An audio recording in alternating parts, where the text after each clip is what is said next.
First, it's great to meet you guys. I I played at UTEP, so down in El Paso. I was a quarterback, and when I got done playing there, kind of knew I kind of wanted to be involved in the coaching aspect of it.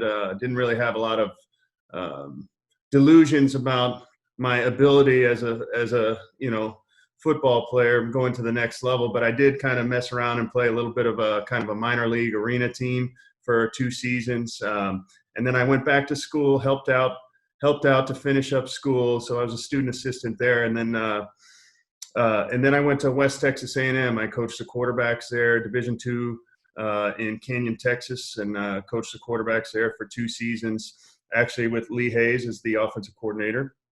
Um, and we had some success there offensively, and then we were able to, both of us, move to Baylor, and I coached the quarterbacks at Baylor for a year. That was 2006, and then after that, my dad got the head coaching job with the Cowboys, and so he hired me to be quality control, uh, offensive quality control. So I was actually sitting offensive quality control, sitting with the receiver room for 3 years there.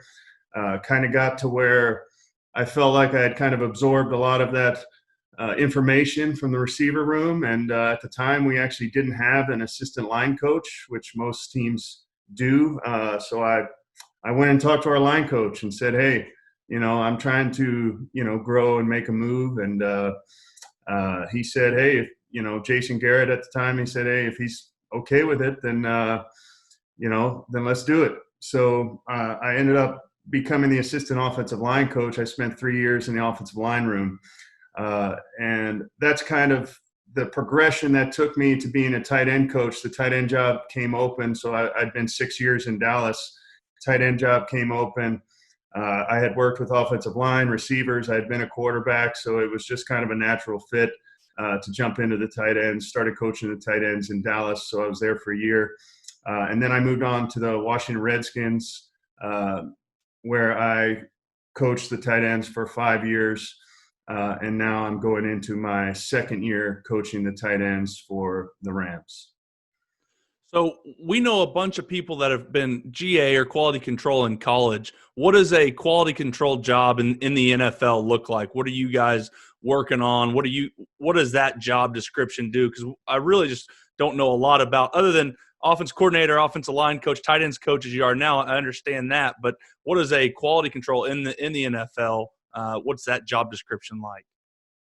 Well, you're doing all the input of the film breakdowns. So, you're inputting all the data so that we can run our cut-ups, run our reports, all that kind of stuff. You're generally helping with a position. In my case, it was receivers. So out on the field, I was helping the receivers, and of course, running scout teams, a lot like a GA would do at the college level. I think, I've been fortunate as a position coach to be around some really good quality control guys, though, that, from our staff, were well respected as far as ideas and game planning and that type of thing. So, and Sean McVay certainly that way, to where he doesn't care where the idea comes from if it's good, and we'll use it. So we got a lot of sharp guys at every level on our staff, which has been really nice being here in Los Angeles.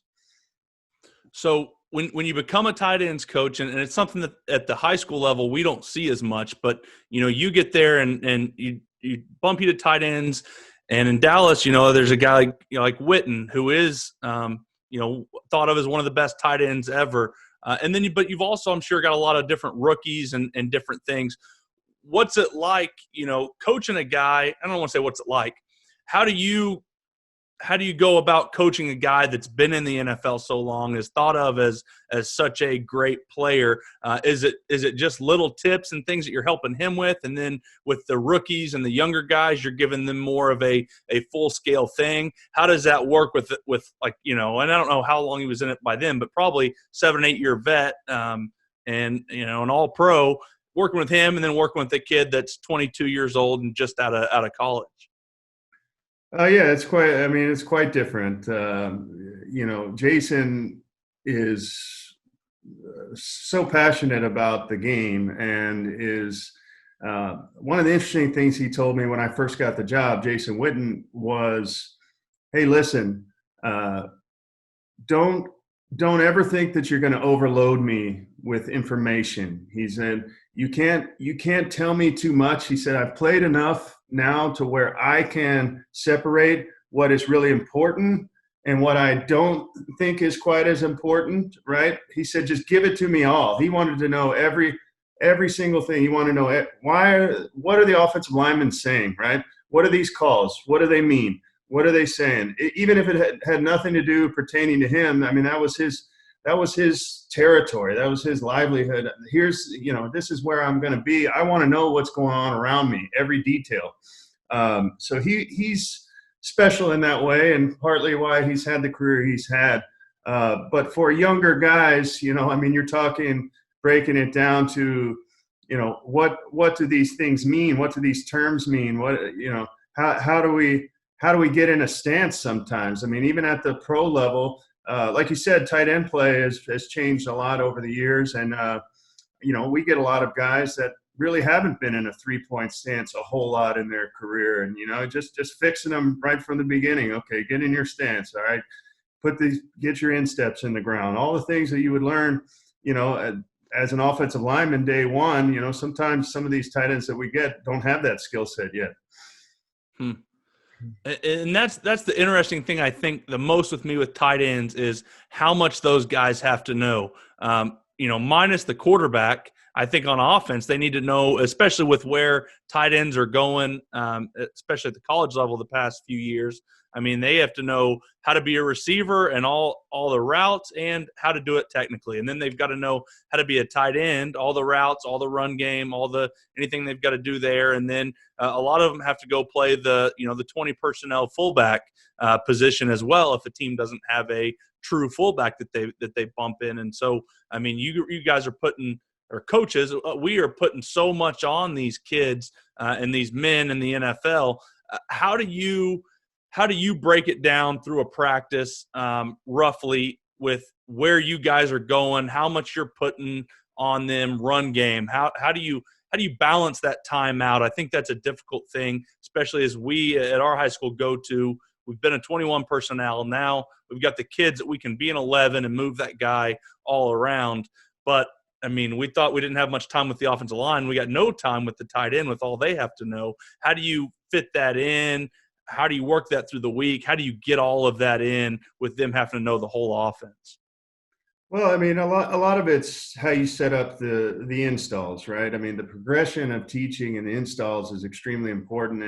And actually, as far as obviously this offseason we weren't able to get on the field, but as far as a teaching progression, I think this was the best opportunity for us to teach the offense in a sequence that made sense more than any other year, because generally, let's say you went through your first 2 days of your base install, your base offense, right? Okay.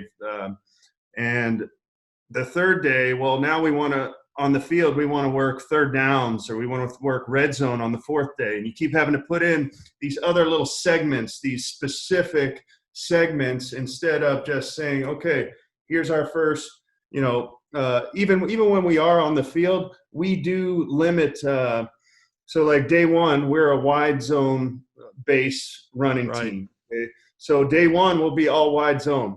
And it will be keepers off of the wide zone, and it will be play action pass off of the wide zone, and concepts like that. And then as we go, next day is tight zone.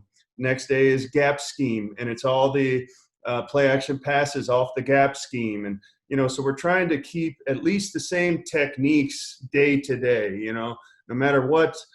Hey, we've got lots of wide zone concepts, but we can break it down to it's all singles, doubles, triples, and A's and B's and C's. And, and we can teach those same techniques all day at least, and spend all the time on that. And then the next day, move to a new set of techniques.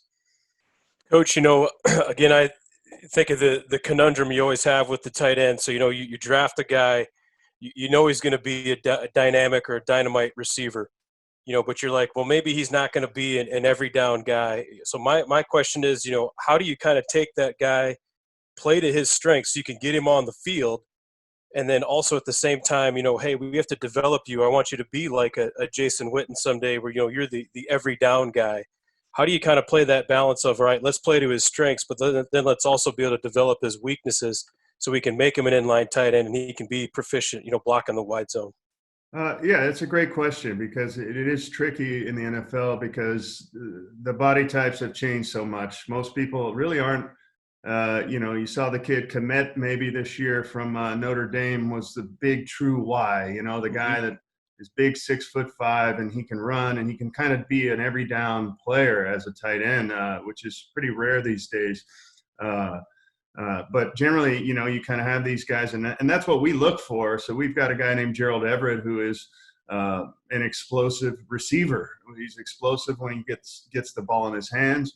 But what I've found, I've had Jordan Reed, I've had Vernon Davis, I've had all these guys that, everyone kind of really just had a narrative that they could not block.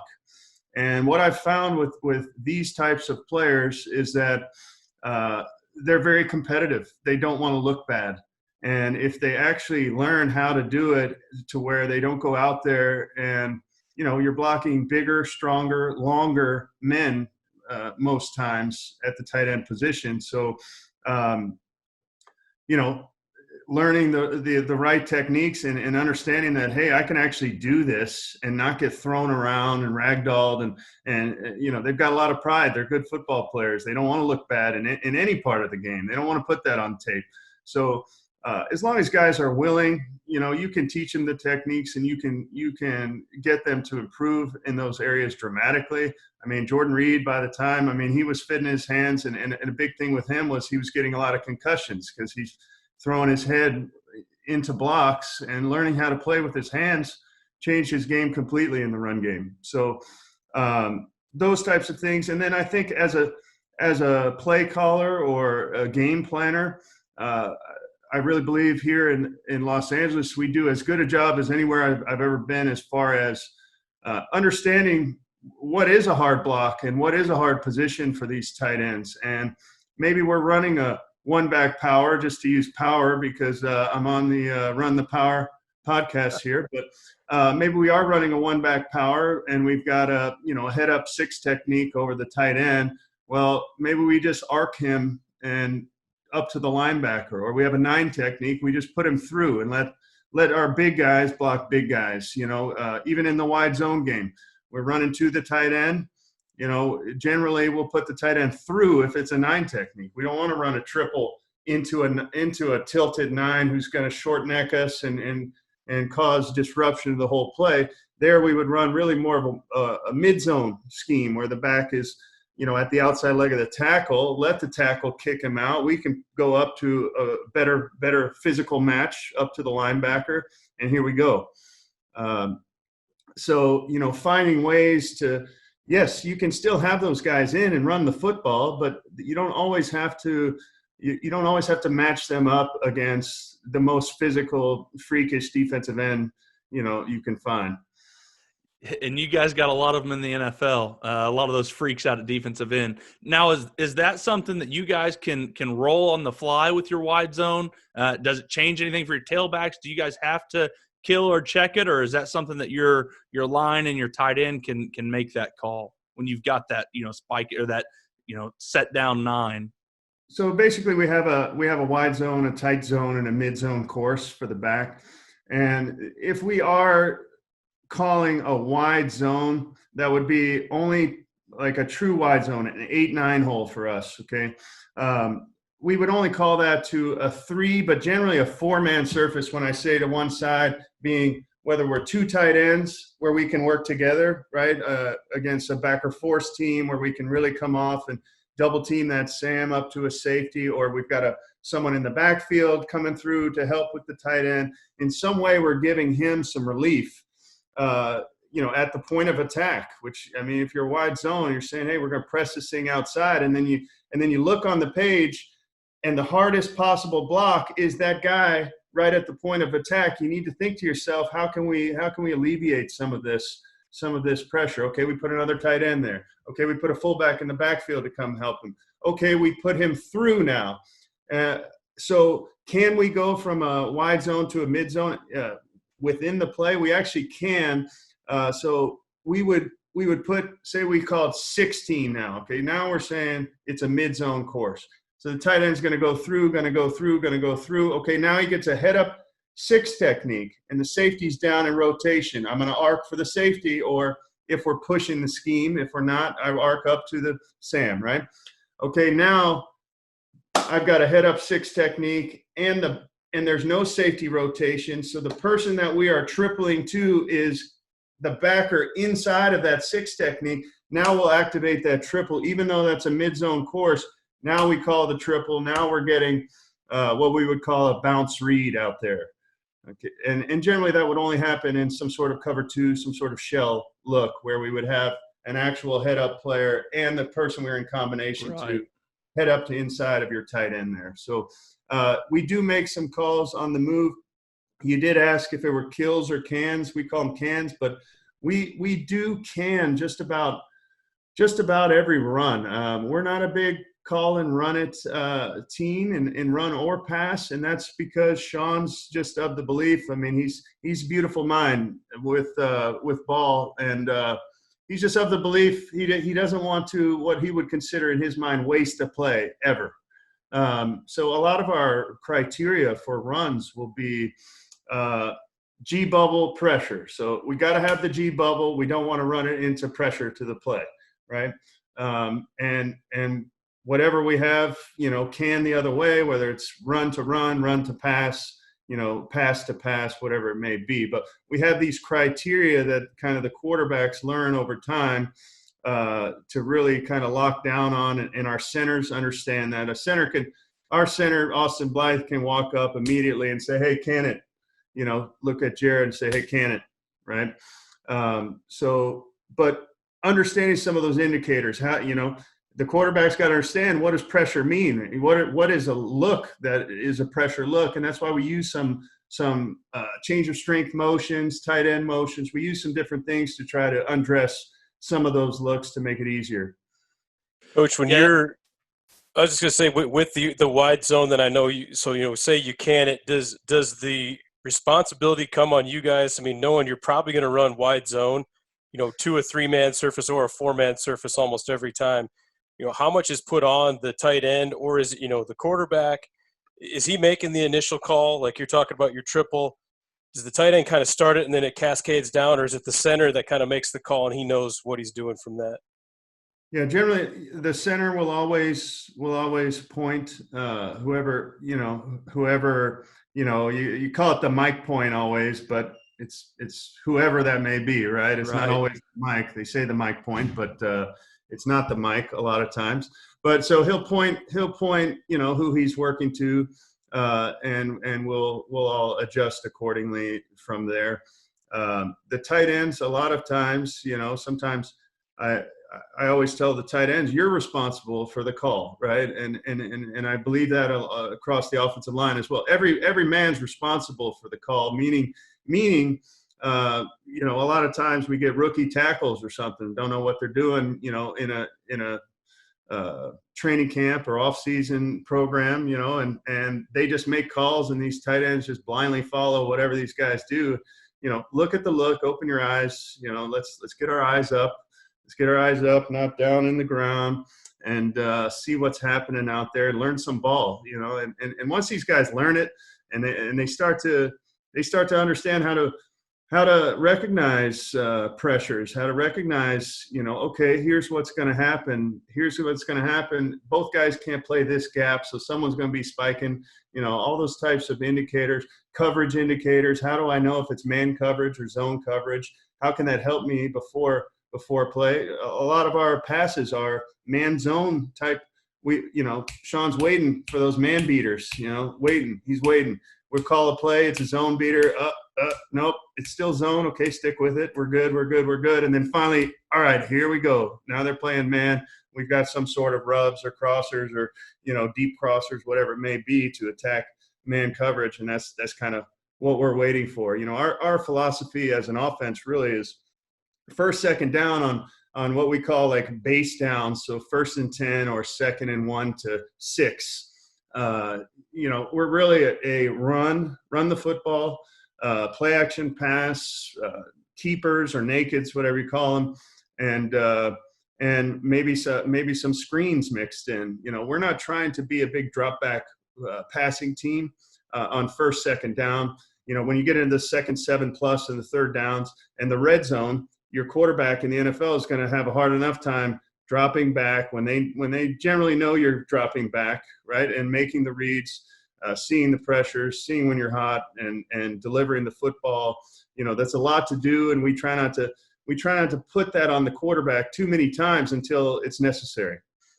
Well, Coach, you talk about some of those boots. One of the big things that I watch in college and a lot of NFL games, I'm not sure if you guys run it, I'm sure you do, but is that boot, and now it's like the tight end delay flat. So you guys have already got a flat, but then your tight end's kind of staying in a little bit longer than he would on a normal slam flat, and then he's coming behind the flat player. If you guys run that, what are some of your coaching points to that kid? It's been something that's been difficult for us. We like it. We like having it's kind of our 4th option, but it seems like that guy's always open. What are your coaching points for the timing of that, delayed flat route?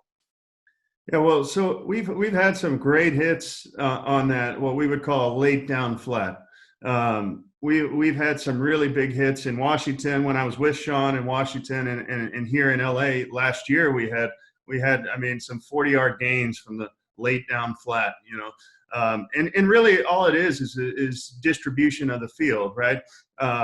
We kind of look at our keepers as more explosive plays than so if you were just going to boot back to a tight end, generally most teams would kind of slam down real fast and then get out, and then you get your head around, and if he's open, you hit him, right? And you get 4 or 5 yards, we move on to 2nd and 5, and we're in good shape.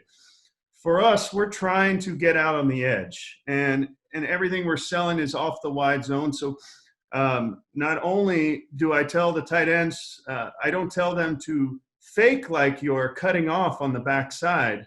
I tell them to cut off on the backside exactly as you would on a wide zone. Okay, so we have kind of a different technique where a lot of times we're chopping hands down. We want to make it look exactly the same. Now that is a down flat with a possible hot. I mean, we could have a whole clinic on how we would do the keepers, but that's a down flat with a possible hot. Okay, so I'm just going back to a tight end. No one else is over there, besides the outside receiver. Okay, he's got a down flat. He's going to sell it all the way unless he gets any kind of rush outside of his alignment. So any kind of 9 technique or pressure outside, hopefully we're not keeping back into pressure. That's another criteria. We want to assess the edge and not keep back into a pressure. But so that's a down flat with a possible hot. He gets someone, or he has any doubt that someone's coming outside, he puts his foot in the ground, boom, he's giving you a hot answer. Okay. Now, if we have someone coming from the opposite side, what we call a slide underneath the center and slipping out to the flat, or if you have 2 players adjacent, maybe where they're both running down flats, one would be the down flat hot and the other would be the late down flat. And we want to sell that late down flat all the way, and what we say is until the defense reacts to the keeper.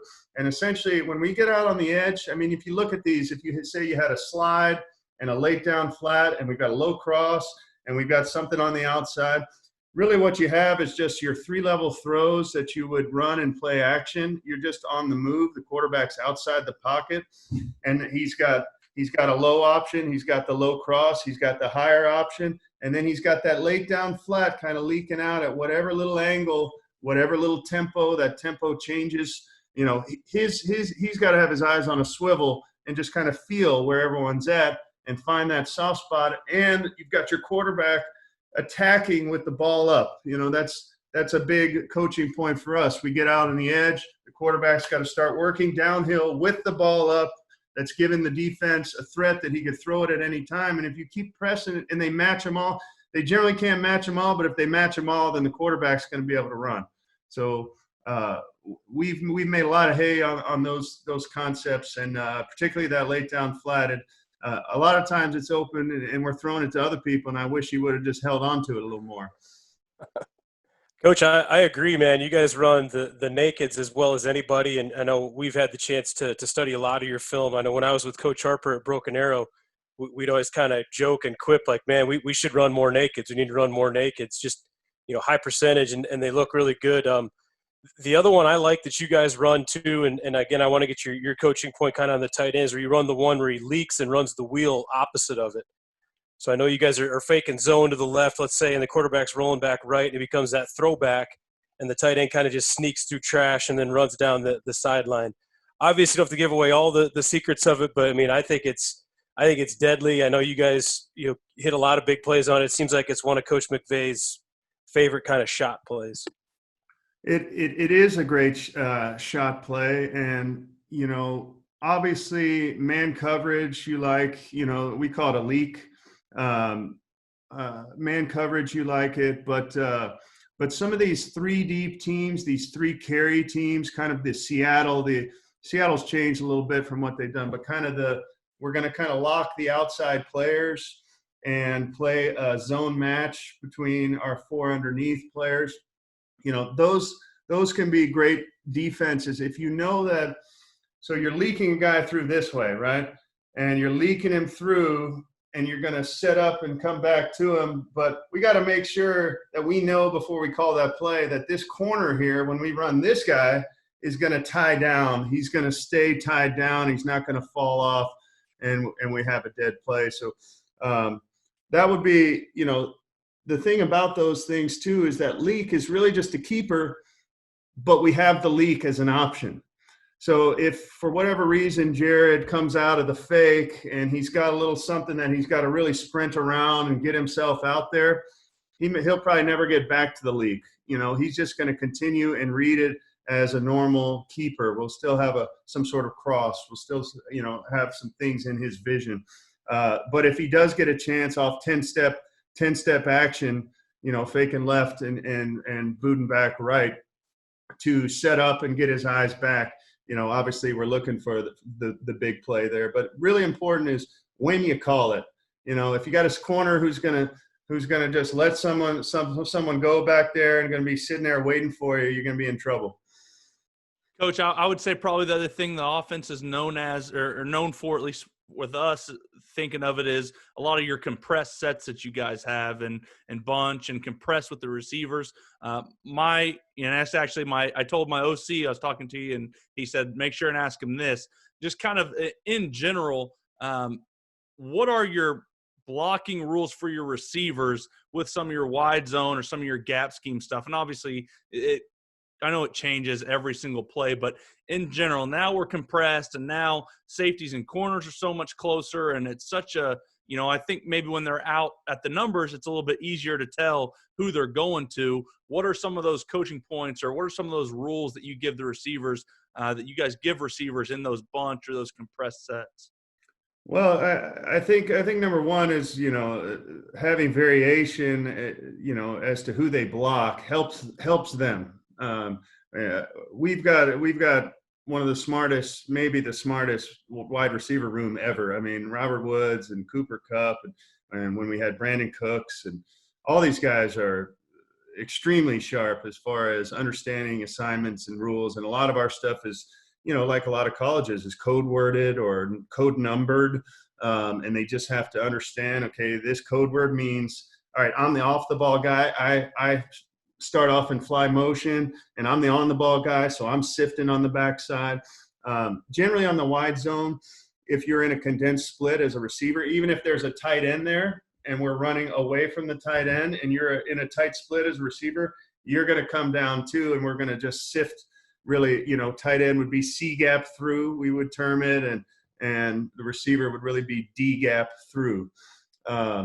So on the backside, if you're condensed, but we have other plays if we're running condensed split to the open edge, our mid zone, right, where where we're thinking we're going to an open edge, get more of a kick out from the tackle and run up inside. And we're actually going to run to the bubble. So we're going to chip single with the play side guard in the center, where the guard is not going to be helping the tackle at all. We're not running a double. He's on his own out there. We're going to help with that reach on the nose for the center, and then get up to the second level. So the back nose, generally he's running inside the kick out of the tackle, and then locating how that play side guard is hitting that second level linebacker. But to alleviate some of that pressure on the tackle, what they started doing a couple of years ago here is, we'll flinch with the receiver to the play side. So he'll flinch the defensive end. He'll get it, his outside foot up so that he can easily step with his inside foot, give him a little flinch. And we run crack schemes where he actually is blocking that guy. And we run times where he's in a condensed split and he's on the backside and he's sifting that. And we will call sift for a receiver. A tight end on the backside always knows he's part of the core. But if it is a receiver, we'll call sift, or sometimes it's learned by play. But, trying to give those guys a variation and number of different ways and the right techniques.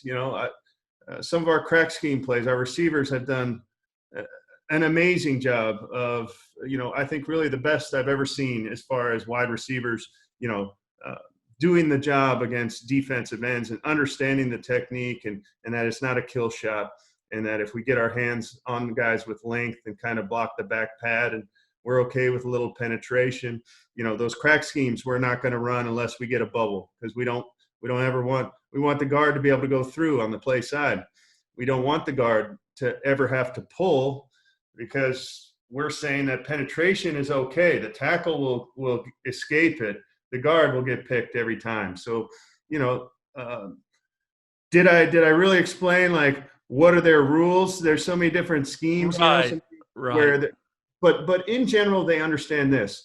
If I'm play side and it's a push scheme, okay, I'm leaving whoever's down, maybe we're targeting if it's rotation, if it's a shell, we're keeping it, to the backers in the box. But this is a push scheme concept. They understand that anyone down there is for the line. So they're going to be escaping, avoiding, right, on the play side. And if it's not a push scheme, then they'll be responsible for that safety rotation. You mentioned, helping the tackles in the run game. I think the other thing, especially with your position, tight ends, that I've really enjoyed watching, I know the past 2 or 3 years, has been, I believe, what everyone's kind of calling a nudge. Instead of chip protection, they call it that nudge protection with the tight end. Sometimes double wing or sometimes one wing, and tight ends are nudging ends before they go out in their route. My question with that, because it seems to help tackle so much, is that something that you guys work, an individual? Is that something that it's a drill that you guys can work for that nudge protection? Is it just something that, you get a few coaching points and then get out to your route? How are you coaching those guys up on that? Because it could be really beneficial, but I know like with chip protection with our tailbacks, that's been, kind of a pain in the butt to ever get in. Well, yeah, because the tackles don't want it. When you're coming from the backfield, they don't want that. So we really don't do it from the backfield because those guys may take the perfect set and and then someone bumps the guy and they shoot across their face and they lose the block. You know what I mean? And so our guys have always said they don't want any kind of nudge or chip. So we have simple terms.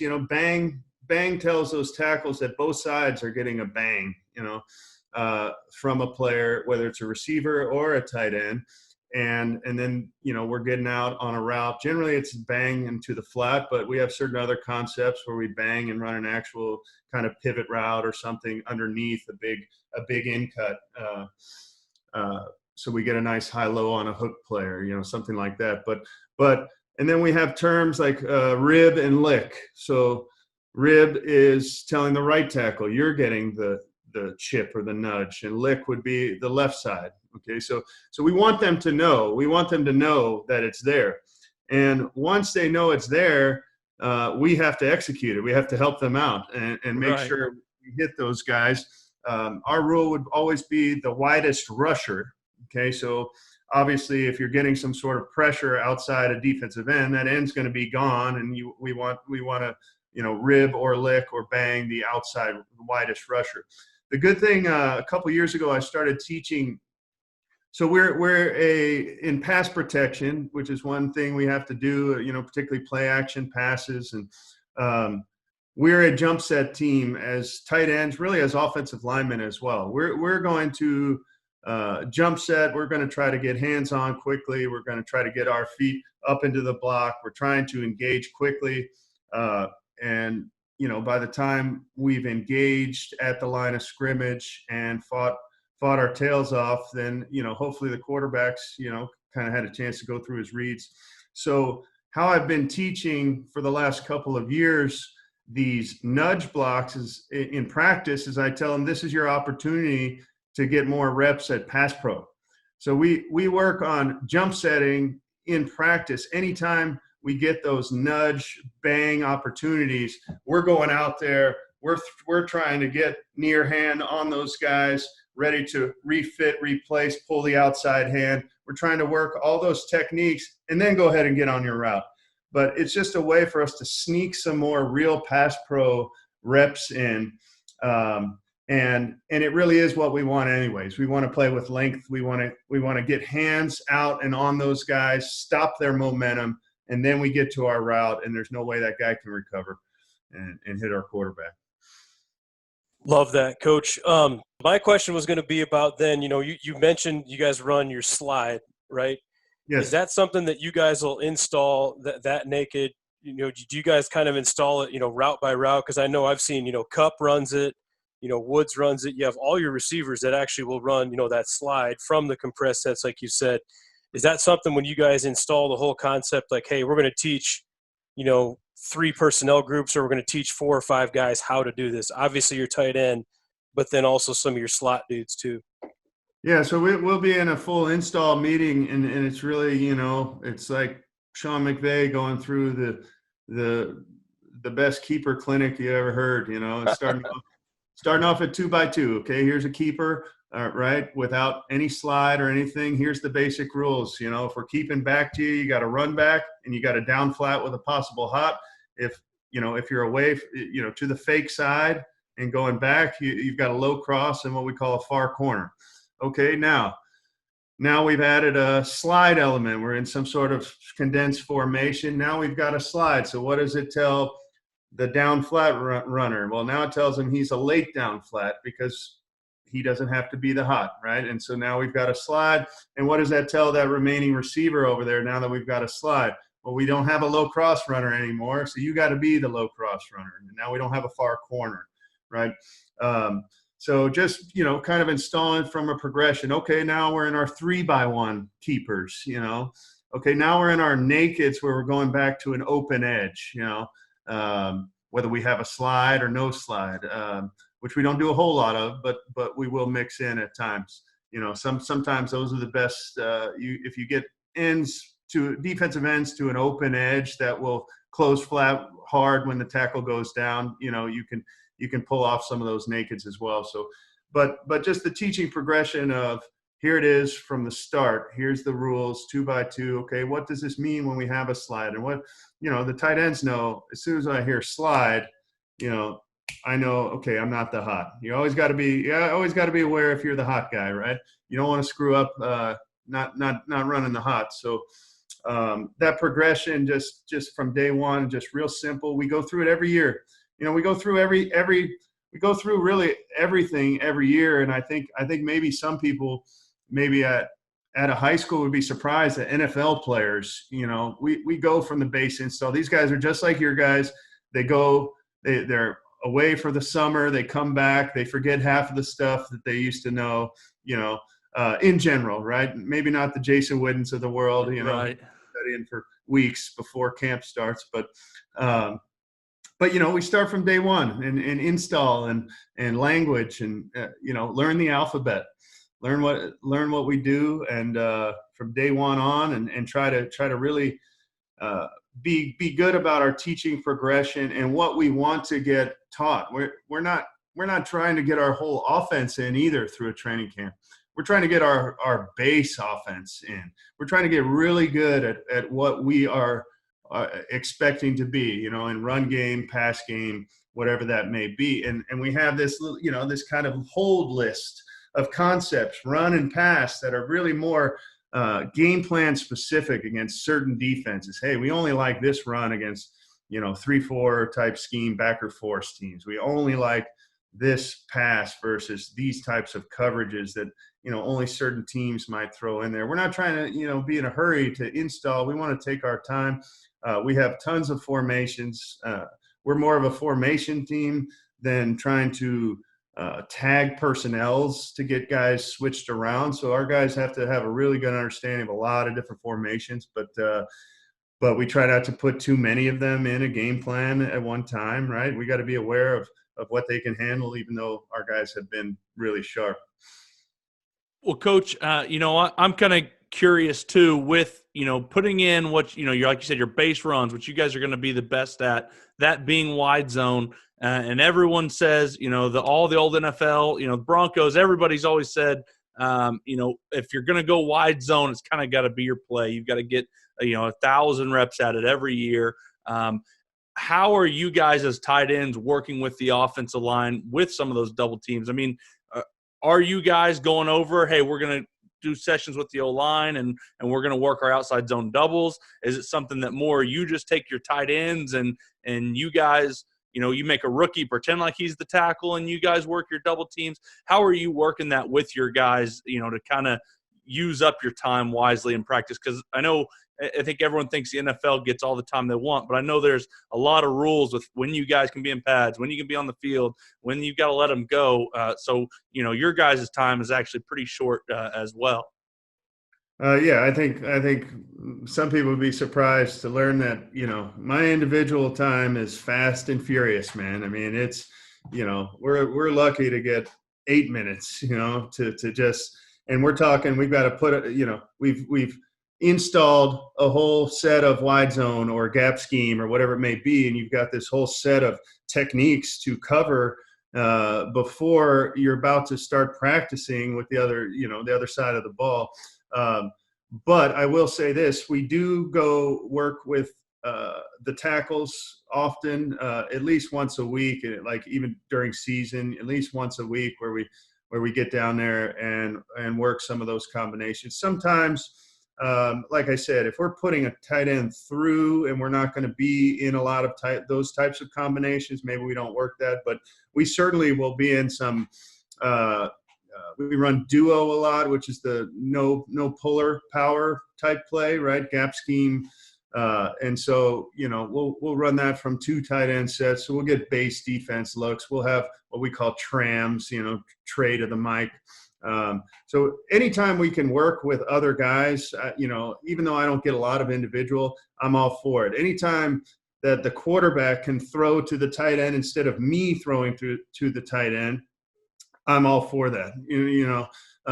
Actually working together with the guys they're gonna be doing it with.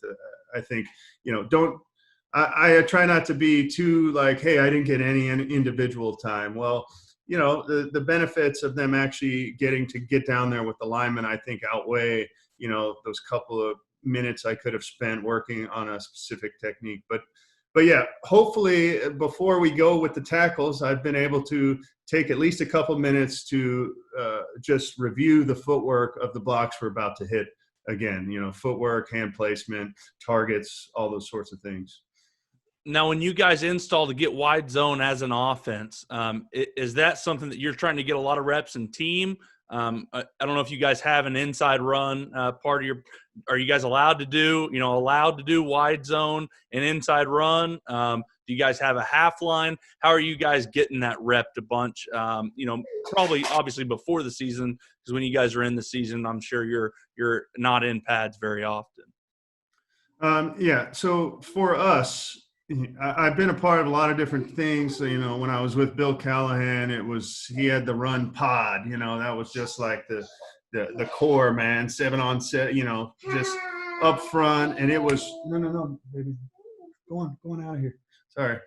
No problem. Go on. He's ready to play. I'm sorry. I lost my train of No, thought there. no worries. Yeah, you're talking. So with Callahan, you guys Oh had yeah, pods, which were like seven yeah. on seven. So You I mean, said. and it was as rapid fire as you could get. Like it was. I mean, it was like the third QB and the third run. Like no one even cared about the running back or the quarterback. It was he was actually signaling the plays, or his assistant would signal the plays. So he'd say, okay, duo, and tell them which way. So the offensive line, the quarterback, the receiver, the running back are all looking at him. He'd get it done as fast as he could and say, on one, okay, and here we go, snap. The next group's in there as fast as possible, and he'd give them the next signal, okay, wide zone, this way, okay, on the quick, here we go. And we got great work from that. Now, for us, as many different schemes as we have, and as much as we feel that the receivers are a really important part of the run game too, and the fits, and also I think for the back to have a full picture, we really believe that team run is the way to go, and so we're more apt to practice our runs in a full team setting where we're practicing against a full defense. And I really believe that, if you're able to do it, the back gets a clear picture of, okay, here's the safety fitting down. Okay, here's the crack. Here's the push crack on the play side, like where he fits, where I'm going to cut off of that block. I've especially hated inside run periods where they use their two safeties in there, where you sit there and there's a guy Yeah, open in the gap that it's, and yeah, that's what the defense made for, right? We're going to get it to cut back all the way back to the safety fill in the backside C gap or whatever it may be. But we also would have had a guy trying to dig that guy out. So, or we have a guy on the play side that's going to insert for that safety, and you're sitting there, you can tell me you're playing quarters all you want. Those guys are playing at 7 yards and coming straight downhill. I that's mean, right. come on, guys. Like this is not real football here. That's exactly right. Well, you guys, you mentioned that all the run game you guys have, and I don't know, how much each NFL team carries, but I know, I believe Cromer. I watched him a lot when he was at Buffalo. Obviously, we're heavy gap scheme, run the power, and so at Buffalo he was a heavy gap scheme, and center counters. He was pulling a center on counter, and they had obviously a lot of quarterback runs that they had with the personnel. And so I'm assuming a lot of that carries over. But now you guys are heavy wide zone, but you've got the ability to go to all of these other plays, like I'm sure a lot of the NFL does. But it's been really interesting for me to watch, both of those systems. Now with wide zone, when I was watching him at Buffalo, they were gap scheme, and it's really cool to see a team that can run so many different plays and have all the different options depending on what personnel they have that week or that year, and what the defense is given them. Yeah, and absolutely. And just for us, I mean, just as far as how we feel about the wide zone, the thing that I like about it, if you do commit to it, is that your second level players, your guys, your linebackers, your safety rotations, whatever it may be, they kind of have this much time to make a decision. Am I running for this thing? Am I running, sideline to sideline to go chase this down? Or is it going to be all of a sudden now it's a keeper or it's a play action pass and you've gotten players displaced? And within, Sean, since he's been here, has kind of taken it to another level with Chrome. That's why you see a lot of fly motions and those sort of things in our offense, where not only do we want to run to the look that we want, okay, this plays a wide zone, we want a G bubble pressure play. Okay, great. But now we're not only running to that G bubble, but we've got a fly motion. And so every guy on that second level, right before the play happens, now his gap changes to next available gap. As long as you're talking a zone defense. If it's man, they're going to be one gap defense playing downhill. Right. But we're always trying to cause conflict to people's gap responsibilities. So instead of just lining up and running the play, Sean wants the backers to have to be thinking, right? And it makes sense. And sometimes, now you're talking, okay, we get a fly motion one way, and then after the snap, the tight end sifts back across the other way. So now I got the next gap over. Oh, shoot, now the tight end sifting back. Now I'm back to my original gap.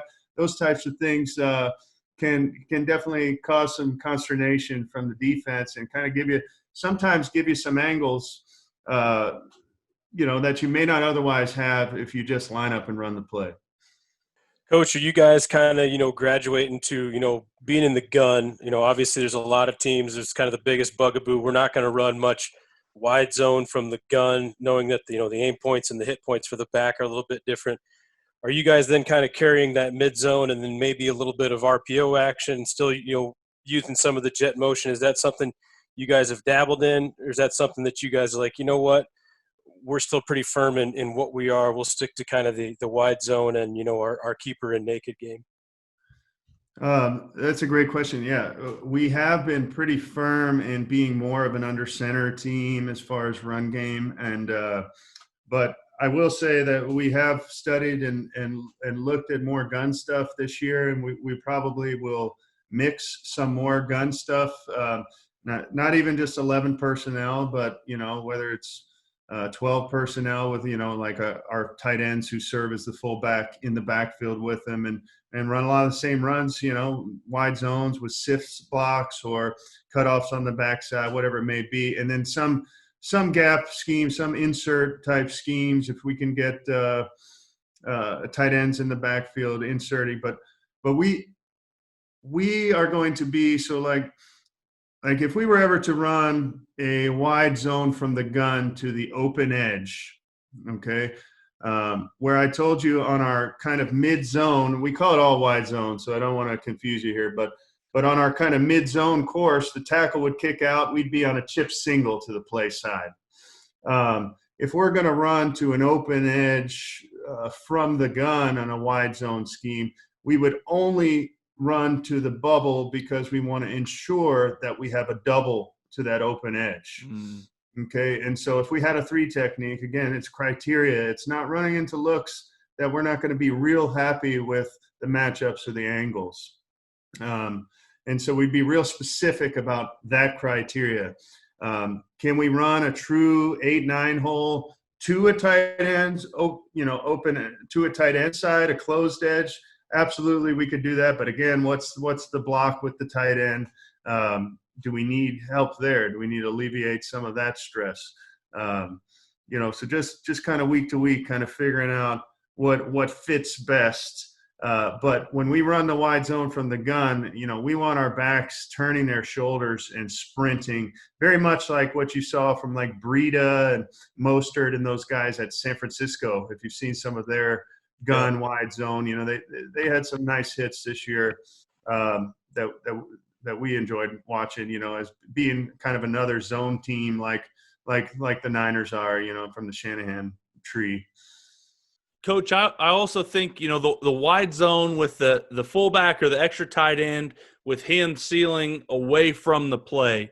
So it's like split wide zone is really, really interesting. Or even the split insert on the backside. Do you get into much of that? If so, how do you guys think about that game plan wise? Because just honestly, for me, it kind of scares me not to have him go with the front side on that wide zone stuff. What kind of brings you guys into wanting to work him away from the play or inserting him on the backside linebacker? Yeah. So, if you're in a split flow type scheme, we would love that split flow run where you're talking, okay, say we're in a strong alignment with the fullback, right? Or a king or strong alignment, right? And we're running the weak side zone, right? Whether it's inside zone or outside zone, but we're running a weak side inside zone generally for us if we're doing the split flow kind of insert with our fullback. Because we're pushing it to that will linebacker, right? There's no lead blocker for that. It's not a weak side lead ISO, right? And so we're pushing our linemen. We're trying to push those combinations. And so we know this ball is going to cut back to the insert block on that backside backer. So what do we really want? We want a backer force team, right? So we want someone who's got that Sam sitting on the ball. And if we could get a Sam and a 5 technique over there, where we've got our tight end and our tackle getting nice easy cutoffs right there, we're going to have a huge hole once we push all the rest of those combinations and kick it all out for that cutback right there. And we tell that insert player from a tight end standpoint, you know, always as a fullback, enter like the runner. We always say that, right? Enter the first available gap just like you would if you had the ball in your hands. Okay, but when you meet that guy, you take him at whatever angle you find him.